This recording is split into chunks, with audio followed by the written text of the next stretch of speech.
War of the Spark pre-release is upon us, so it's time to talk about the 15, apparently that's 15, most valuable cards from War of the Spark. Greetings, owners of fine luxury cardboard rectangles. If you added up all the hands that I was throwing a second ago, you will indeed know that we're here to talk about the top 15 most valuable cards from War of the Spark. Now, let's cover our ground here because there's always a few people who come along and say some really dumb nonsense later on.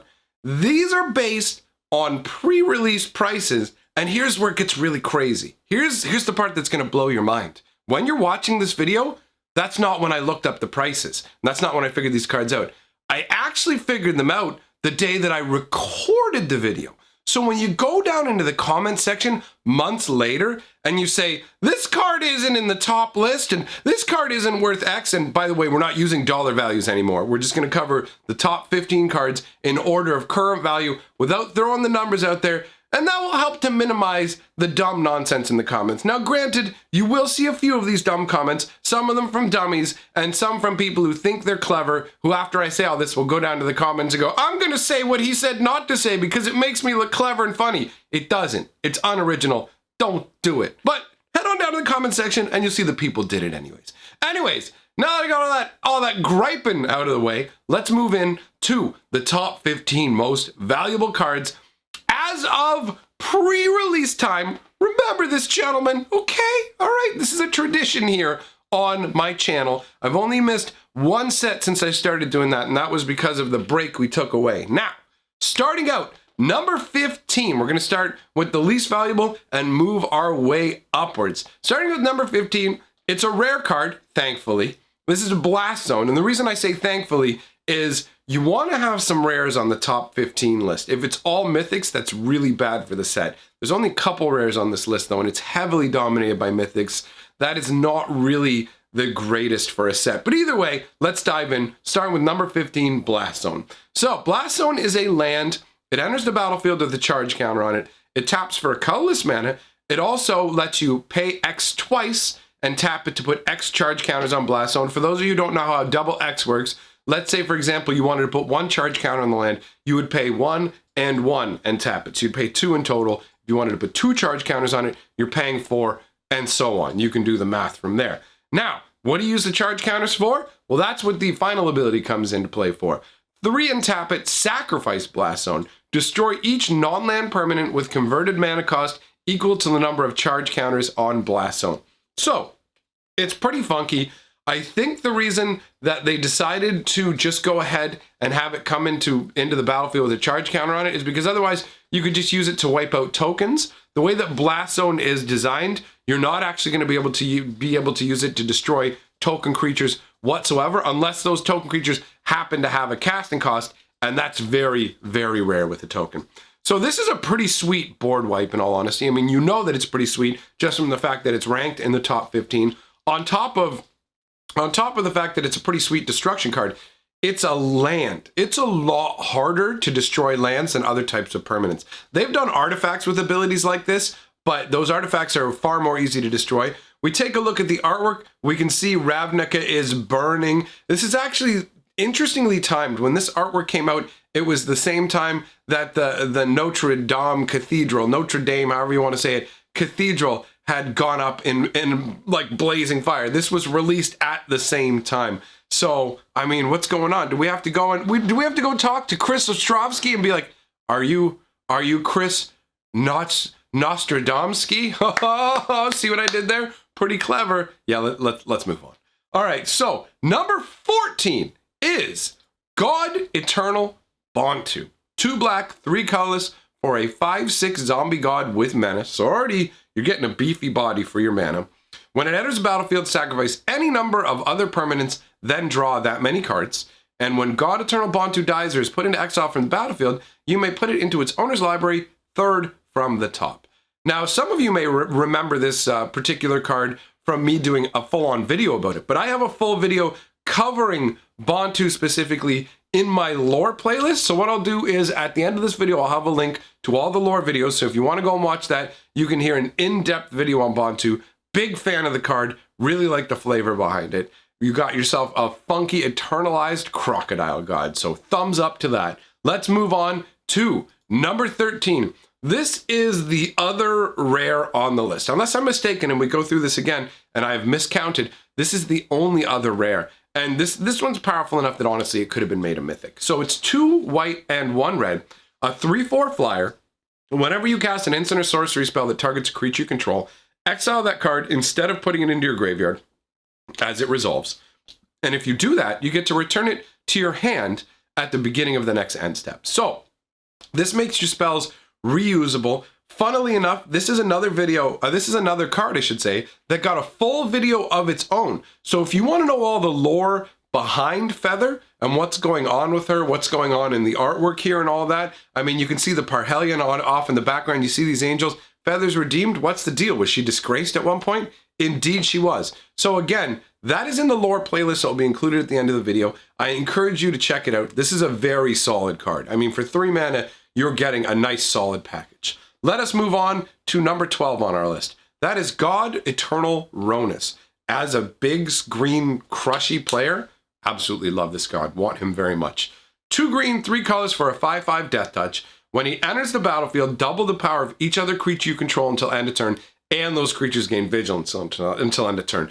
So it's like beef up and swing, boys! I love it, honestly. I absolutely love this card. Cannot wait to get copies of this for my big green arena deck. The artwork looks fantastic. You've got the gigantic snake god standing there over a huge army of Eternals. This is how they should have represented the army of Eternals when they did that War of the Spark trailer where Liliana's all, I'm on fire. They honestly should have had way more Eternals because this looks really, really impressive. He looks epic. He's standing there with the cityscape around him. He's looking fantastic. Very solid card. Now he's number 12. So we're moving on to 11 now. That's Mugen, the Ineffable. 6 colorless to cast. Legendary Planeswalker Mugen. Colorless spells you cast cost 2 or less to cast. And his +1 ability, exile the top card of your library face down and look at it. Create a 2/2 colorless spirit creature token. When that token leaves the battlefield, put the exiled card into your hand. And -3, destroy target permanent that's 1 or more colors. This is a very potent Planeswalker, honestly. If he finds the right deck out there, he could easily move up the ranks. This is a really solid, and he looks fantastic with those big angelic kind of feather wings instead of the more draconic demon bat style wings. I like the way that Mugen looks here. He's a very solid card. It's interesting to note the way that the Planeswalkers work with the whole static ability and then loyalty abilities. So that is a departure from the regular way that they do Planeswalkers. Let us move on to number 10. Honestly, this list is made up basically of gods, Planeswalkers, and finales. That's the most of it. So we got Finale of Promise here, 2 red and X. You may cast up to 1 target instant card and or up to 1 target sorcery card from your graveyard, each with converted mana cost X or less without paying their mana costs. If a card cast this way will be put into your graveyard this turn, exile it instead. If X is 10 or more, copy each of those spells twice. You may choose new targets for the copies. This is a big, ridiculous, splashy spell of Kagra! All the finales are. I'm a huge, huge fan of the finales, really. Truthfully, the green one is my favorite. I did a whole video on all 5 of those as well. You can find that if you go through my videos. You see one called The End is Near, so you can hear my thoughts more on these. Here you can see the dragon opulence up in the sky in front of a big old sphere of power flying above Ravnica, looking pretty ominous here. I definitely enjoy this card and the artwork. I'm not going to go on about it more because, like I said, I do have a video about it. Moving on to number 9, we have the finale of... Oh, sorry, number 9 is God Eternal Katra. My apologies. God Eternal Katra. 2 white, 3 colors for a 3/6 double striking cat zombie god. I mean, it doesn't have the cat subtype, but it is a cat. Whenever you cast a creature spell, create a 4/4 black zombie warrior creature token with vigilance. So Ketra makes eternal tokens. That's pretty amazing. I'm not going to keep reading out the god ability because all 5 gods have the same abilities of getting put the third from the top in your deck. So there's no point in me reading that part out to you over and over. I really like this artwork, honestly. I guess the double strike is supposed to be represented by having a bow, but This is pretty cool. I like the purples in the artwork. I'm a huge fan of these God Eternals, in all honesty. They were very well done. So let's move on to the next card. This is why I said finale a second ago. Number 8 is actually Finale of Devastation. 2 green and X. Search your library and or graveyard for a creature for card with converted mana cost X or less. Put it onto the battlefield. If you search your library this way, shuffle it. If X is 10 or more, creatures you control get +X and gain haste until end of turn. Some spells sing a quiet tune. Others roar. I love this card. I love playing big green creature decks and just going smash, smash, smash, smash. If you've ever watched me play over on D Live or here or on Twitch, wherever it is that you catch me streaming, because I do it in a bunch of different places, you will have seen my big green Master Stomp Down deck. And this fits right into it. And the finale feels really good for green too, because green is a color that's good at building up a ton of mana. And the artwork just shows a dinosaur going to town, just running around, going crazy in Ravnica. 100% love it. I absolutely love it. This is probably going to be my favorite card on the entire list, in all honesty. Moving on, number 7, God Eternal Katra. 2 blue, 2 colors for a 4/5 flyer.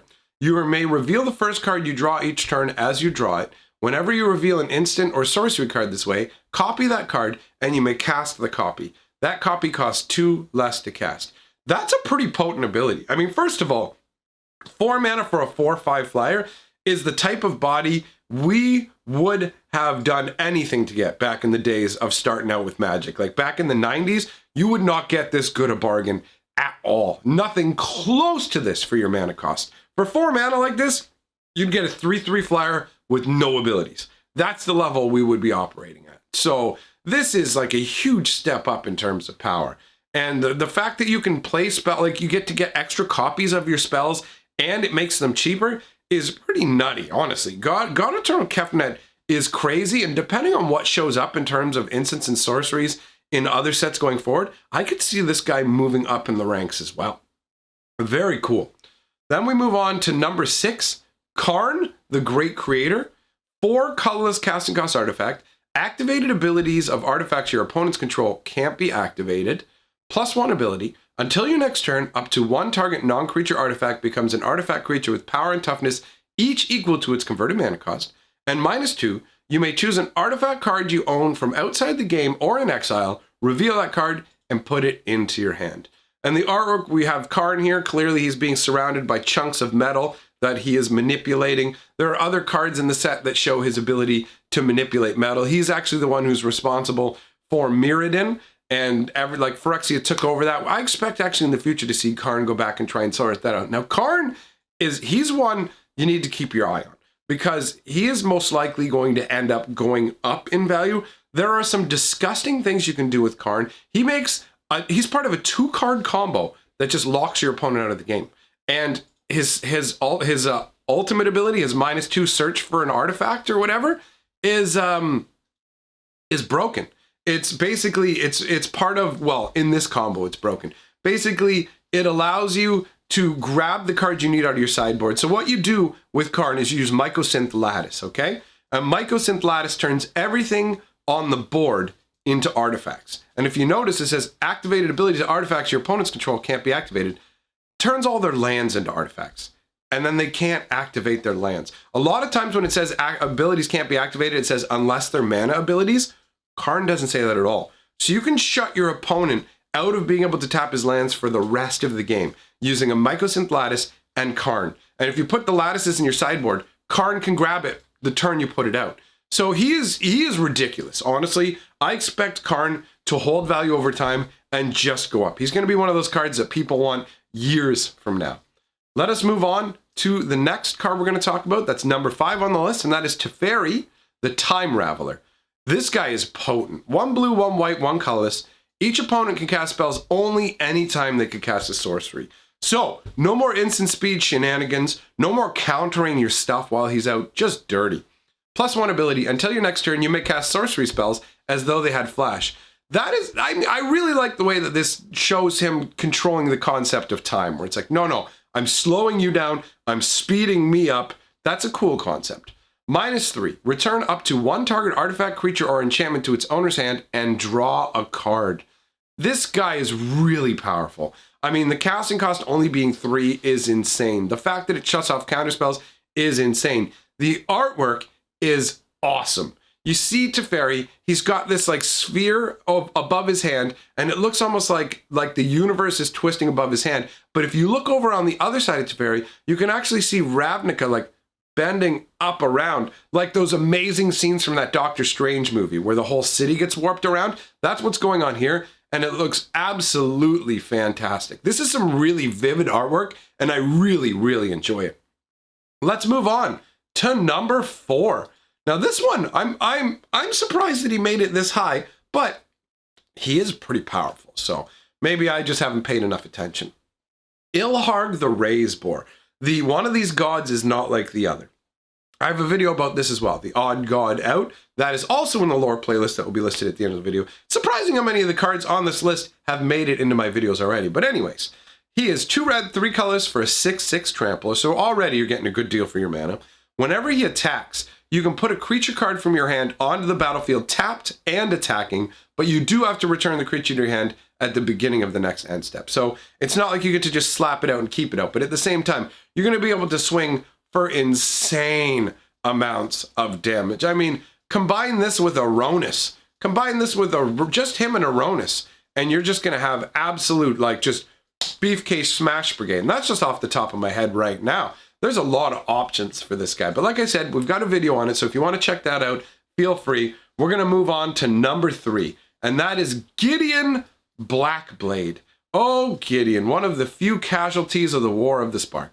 2 white and a colorless for a 4 loyalty legendary planeswalker. Obviously, he's legendary. As long as it's your turn, Gideon Blackblade is a 4/4 human soldier creature with indestructible that's still a planeswalker. Prevent all damage that would be dealt to Gideon Blackblade during your turn. And he's got a +1 up to 1 other target creature you control gains your choice of vigilance, lifelink, or indestructible until end of turn, and a -6 exile target non-land permanent. Unless it's Bolas, because Gideon couldn't pull that off. Bolas just snaps his blade on him. So yeah, I mean, obviously this is a pretty potent card. You put it out and he's all like on your turn, he's always a creature. You don't have to, with previous Gideons, you would have to choose to turn him into a creature. You would have to spend your activation of the planeswalker to turn him into a creature. He's always ready to go as a creature, plus you can use his abilities. I can see why they made it up to 1 other creature instead of allowing him to target himself, because that would be too strong, in all honesty. He's pretty sweet. He's pretty sweet. Moving on to we're moving into the top 2. I bet you can probably guess what the top 2 are going to be if you've been paying any attention. Number 2 is Liliana Dread Horde General. Mrs. I'm going to be on fire and defy you, Bolas. So, 2 black, 4 colorless for a 6 loyalty planeswalker. Whenever a creature you control dies, draw a card. Solid. +1, create a 2/2 black zombie creature token. -4, each player sacrifices 2 creatures. -9, each opponent chooses a permanent they control of each permanent type and sacrifices the rest. This gets really gross when you realize each permanent type includes lands. So you're going to have to sack down to 1 land. This is a truly back-breaking ultimate. This is a truly back-breaking ultimate. On top of that, Liliana plays a really, really key role in the War of the Spark, in the storyline. You can see her leading the charge in the trailers and everything. Wizards of the Coast is pushing her to the forefront, and Liliana's already a popular character. So we can see why this would rank so high on the top valuable list. In fact, there's only 1 card that's going to beat it out, and you have to know who that is. It's Big Daddy Bolas. Nicol Bolas, Dragon God. I don't know why they call him Dragon God when he fails. He fails. Spoiler alert, Bolas fails. So 1 red, 3 black, 1 blue. Nicol Bolas Dragon God has all loyalty abilities of all planeswalkers on the battlefield. That is such an exciting ability to have, especially in a set where there are so many planeswalkers. Getting to use other people's stuff is a lot of fun. I love stuff like Chaos Wand. Using other people's tools makes me genuinely happy. So +1, you draw a card. Each opponent exiles a card from their hand or permanent they control. -3, destroy target creature or planeswalker. -8, each opponent who doesn't control a legendary creature or planeswalker loses the game. This is a lot of fun, and the artwork is awesome. This is, to me so far, the absolute best nickel bolus artwork. I like how dark he looks and how foreboding. I like how they have that like black swirl of energy behind him, and all the white around it is supposed to be all the planeswalker sparks coalescing and swirling in for Bolas to take advantage of everyone's power. So very cool, rounding out the top 15, and deservedly so. Although over time, I wouldn't be surprised if you see things like Karn ending up bumping up above him, because good lord, Karn and Mycosynth Lattice is just, it's just gross and wrong. It feels so dirty wrong. But anyways, that is a snapshot of the top 15 most valuable cards. One of the reasons I like to do this is it helps out new players who aren't as aware, don't know where to go to look for prices, or don't pay that much attention. You watch a video like this and you'll be more likely to know which cards are worth keeping, so you don't get taken advantage of when you go to the pre-release when you're trading with other people. So since we've gone through everything, it's time to roll the golden scroll. The people who have my back on Patreon or through channel memberships, thank you very much for supporting my channel. I truly appreciate it. To everyone, I say thanks for being here, and I'm history, baby.